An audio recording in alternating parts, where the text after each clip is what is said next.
Surgeons on Reddit: what weird facts do you know about the human body that you don't share with anybody? Story 1. Surgical nurse. Sometimes when babies are really wedged into the pelvis, I have to go up through the vagina to push the baby back in. At the same time, the surgeon is going into the C-section incision with their hand to pull the baby's head out. It gives me the heebie-jeebies when our fingers meet inside from two separate holes.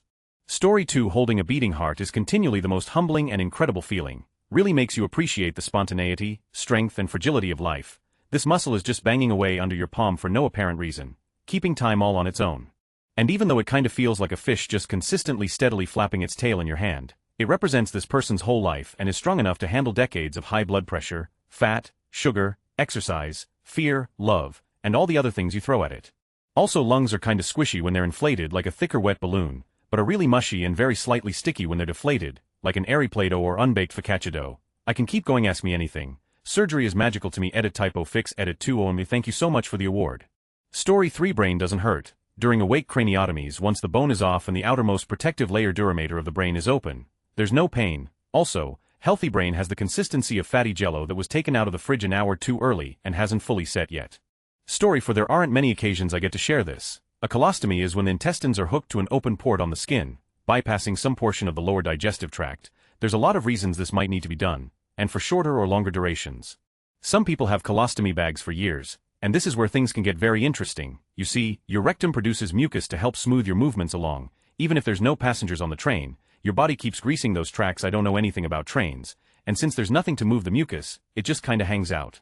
Sometimes for years, sometimes for decades, and in that time, it becomes something like a human pearl, by roughly the same mechanisms that pearls are formed in oysters. They can be very uncomfortable for patients depending on their size and location. It's not a super uncommon problem, and it's fixable.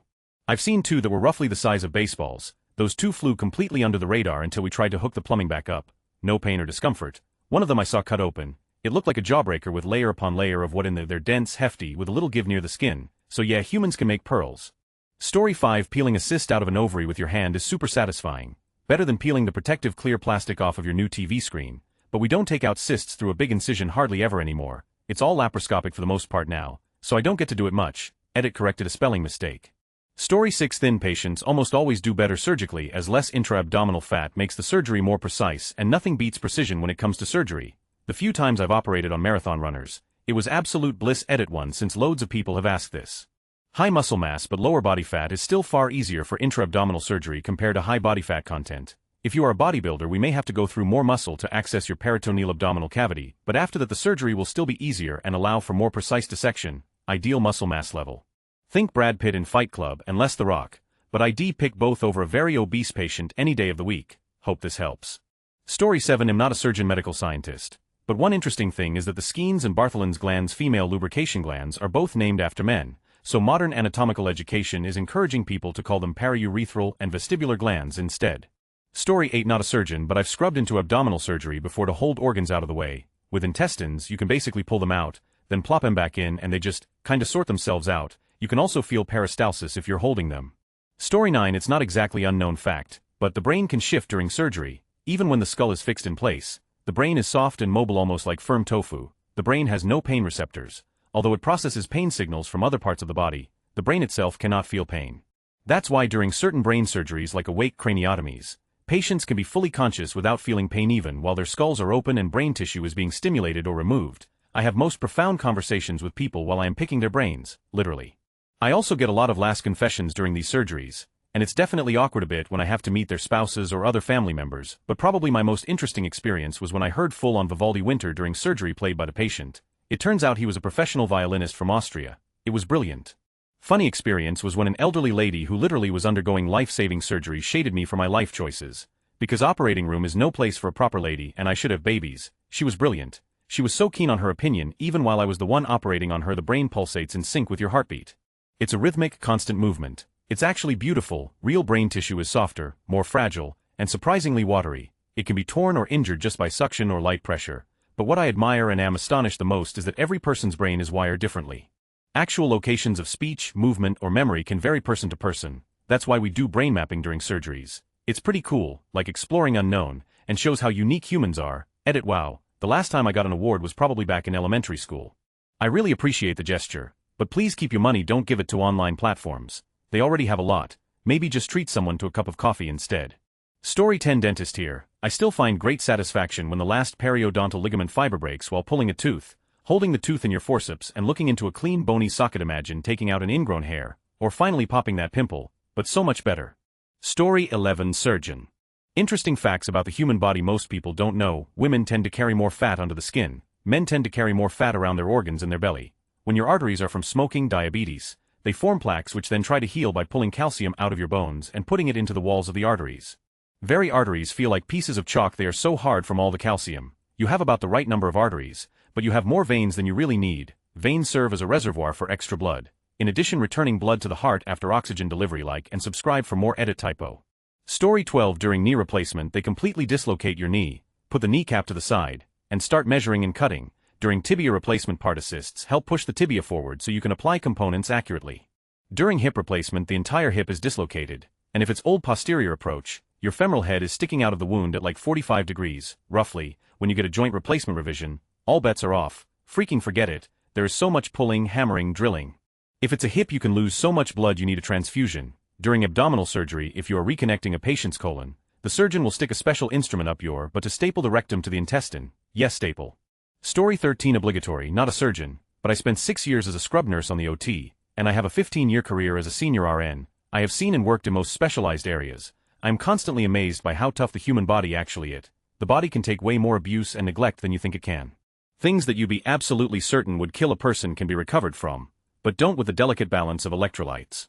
You can rip off every limb, break every bone, rip out or shoot holes through most organs so long as you stop the bleeding in time. There are even guidelines on how to, over several hours, do CPR on a person who has not had a heartbeat for the best part of an hour due to extreme hypothermia.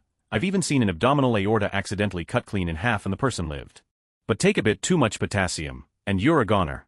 Story 14 Skin is surprisingly tough. Using a new scalpel blade, you need a fair amount of force to make an incision. Before my first opening, my med school attending warned me about not using enough force. No hesitation marks.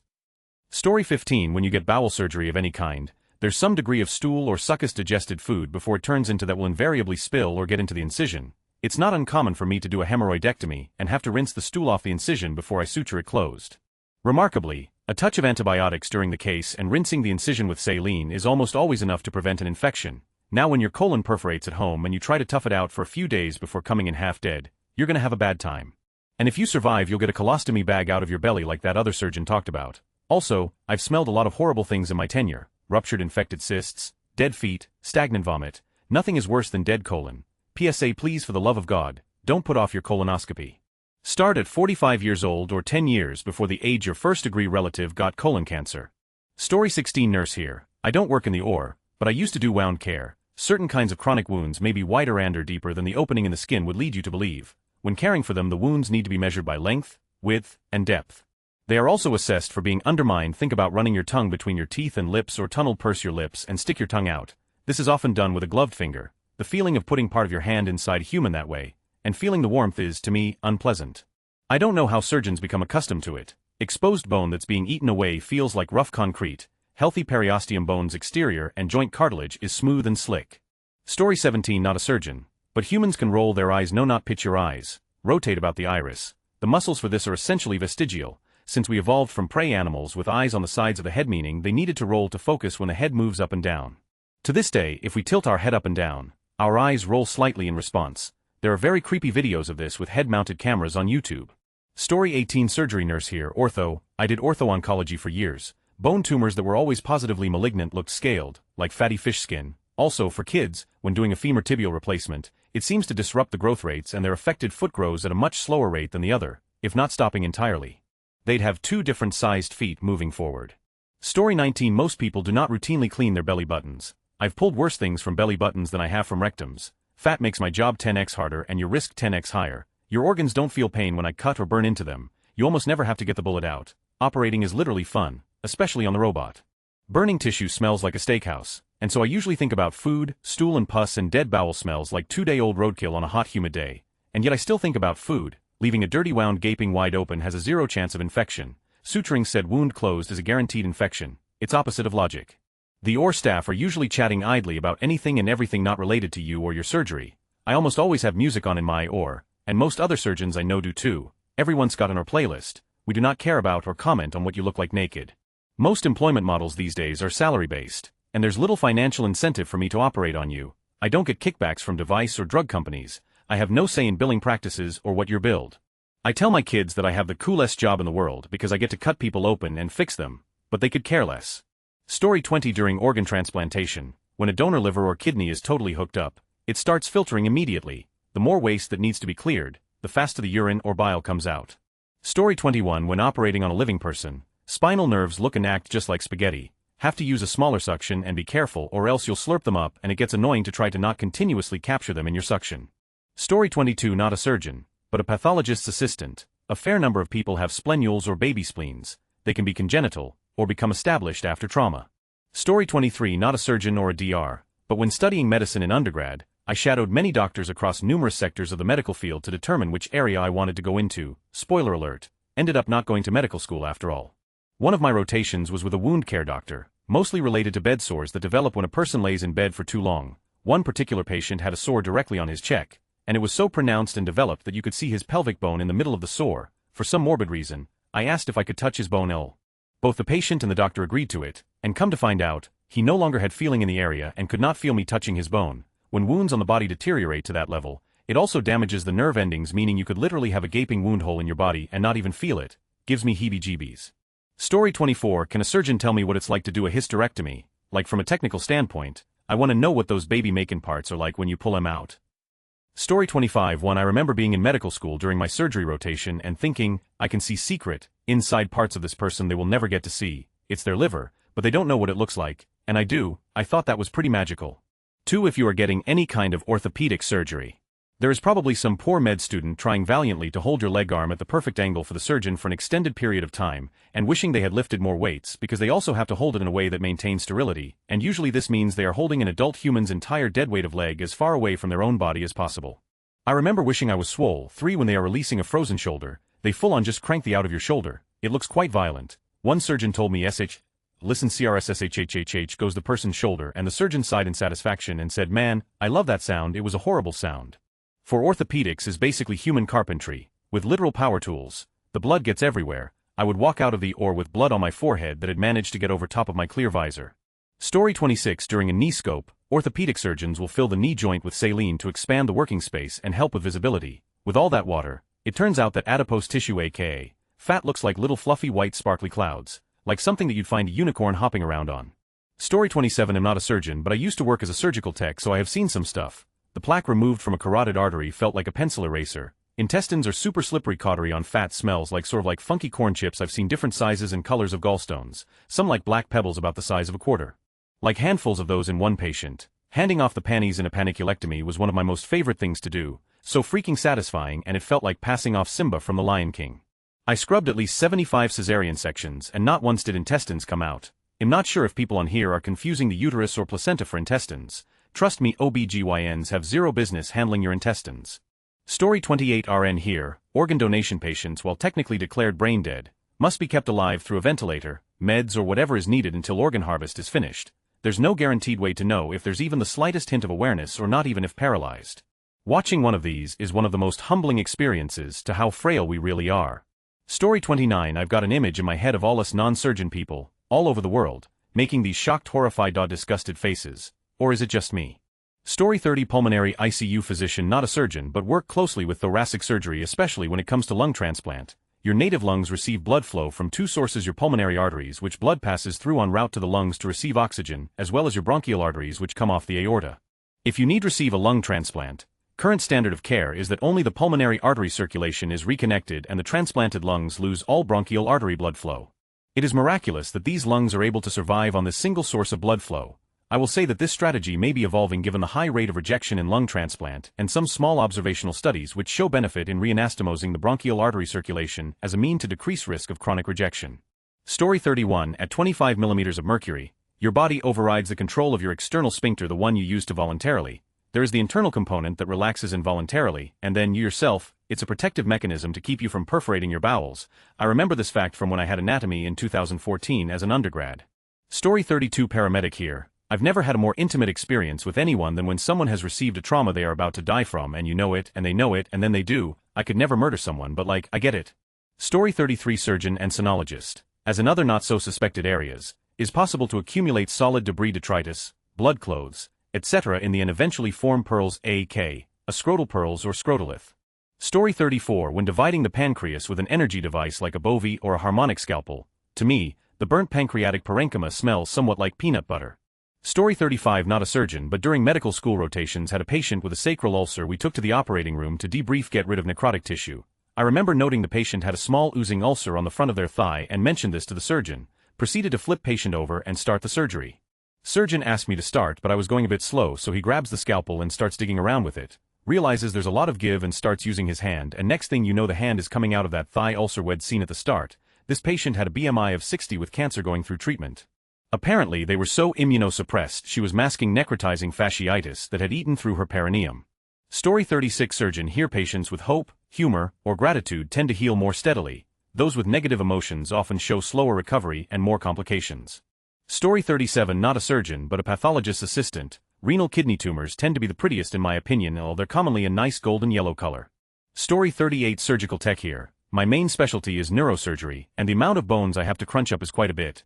Nothing like holding a chunk of your spine facet and using a wronger to crush it up.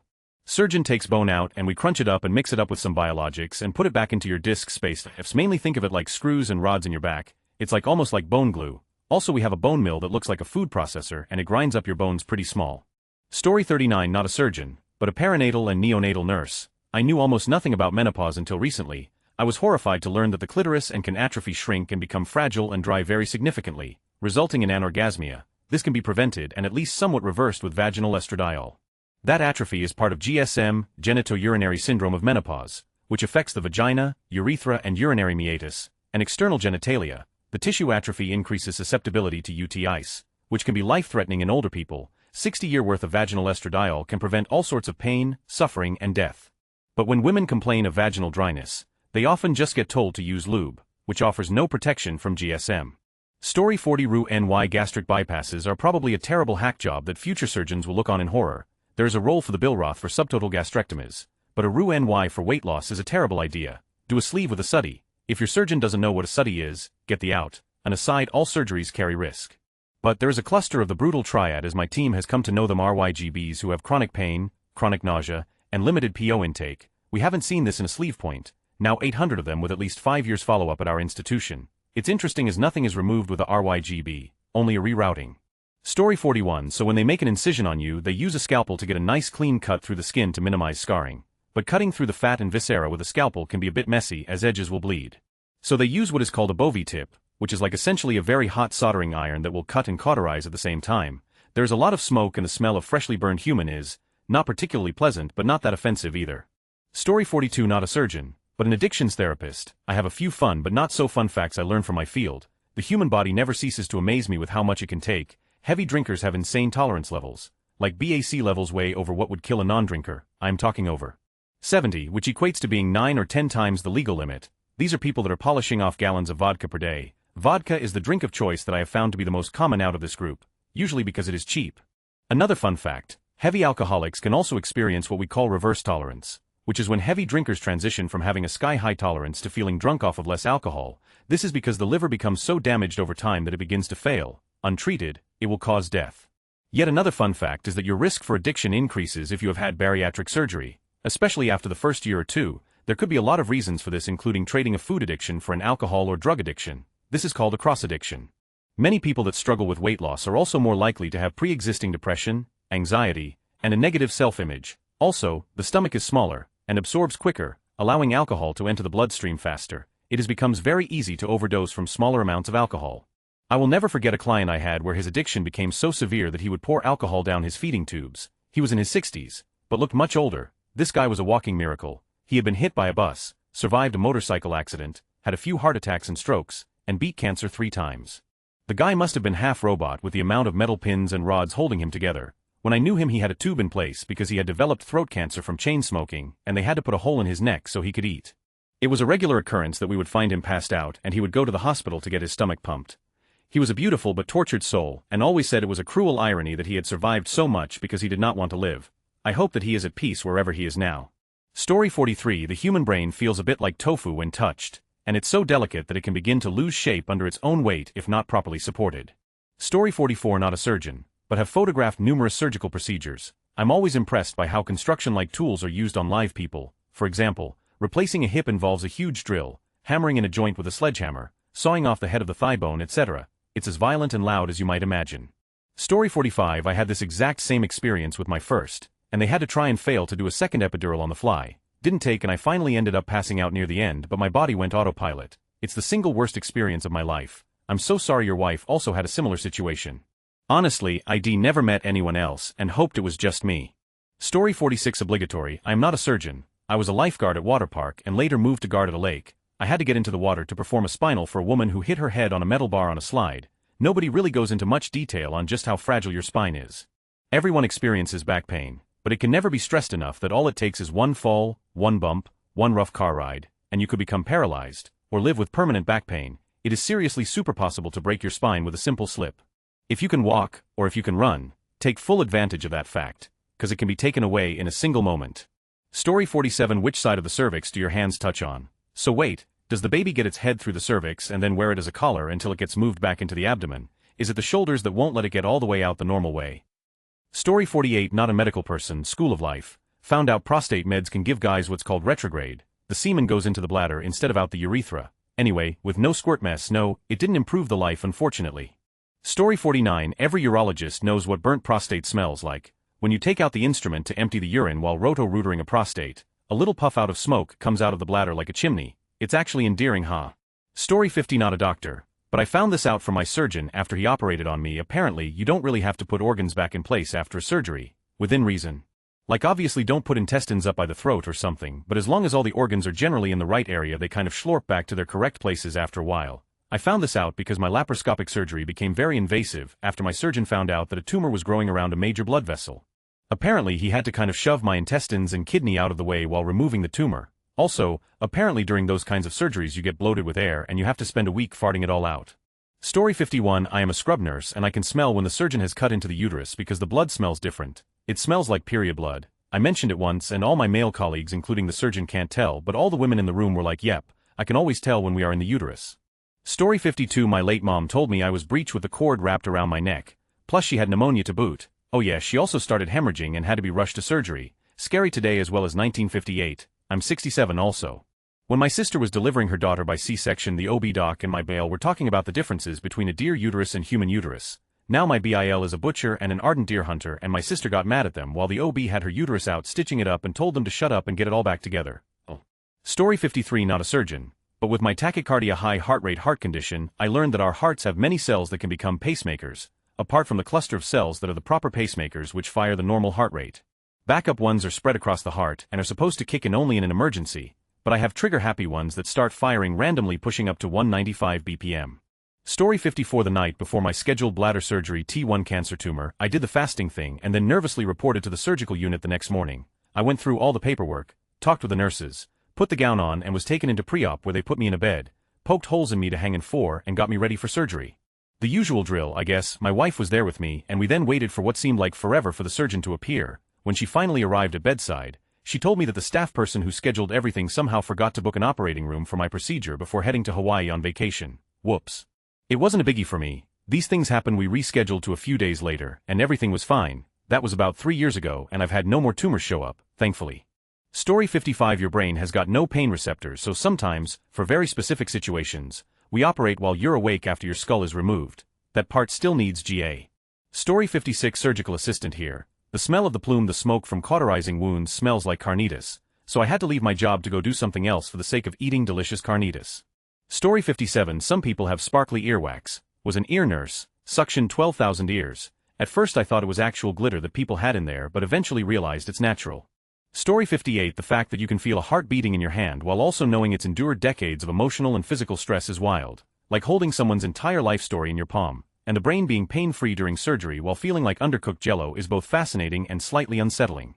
Makes you realize how bizarrely resilient yet delicate our bodies are. Medicine really is equal parts science and magic.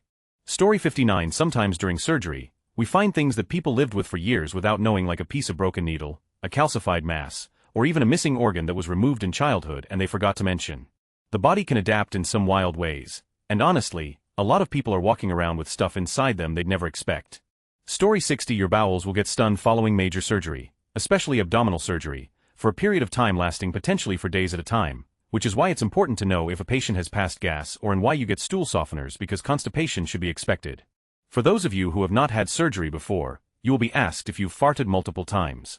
Story 61. You can technically be awake during surgery with your eyes open and still feel absolutely nothing if the right nerves are blocked. I've had a patient quietly watch us work through a reflective monitor while we cut into their leg. No reaction. That stuck with me. Story 62. I love you doctors and appreciate immensely the work you do, but good God, you all sound like psychos when saying you love holding hearts and brains and colons.